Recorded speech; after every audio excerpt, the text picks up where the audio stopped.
إخواني أخواتي السلام عليكم. الكرة الذهبية الإفريقية تقترب أكثر من نجم المنتخب المغربي.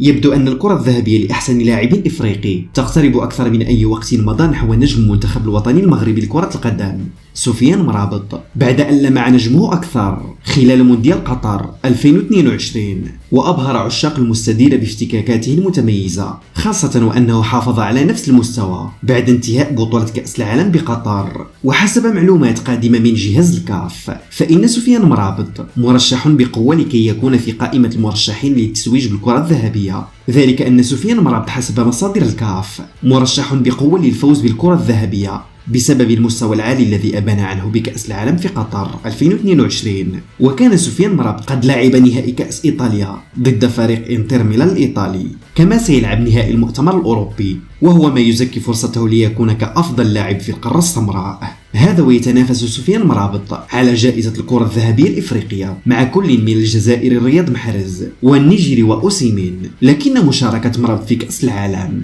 وبلوغه المربع الذهبي ترجح كفته بقوة على باقي الخصوم. وكانت مجموعة من الأندية الأوروبية عبرت عن رغبتها في التعاقد مع الدولي المغربي سفيان مرابط، أبرزها النادي برشلونة الإسباني بعد الأداء الخرافي الذي أبان عنه اللاعب داخل صفوف المنتخب المغربي، خاصة في منافسة كأس العالم بقطر وداخل فريقه فيرونتينا. متمنياتنا الصادقة للاعب المغربي الجاد سفيان مرابط بأن يتوج بتاج الكرة الذهبية الإفريقية كأحسن لاعب للعام داخل القارة السمراء. خليناكم على خير.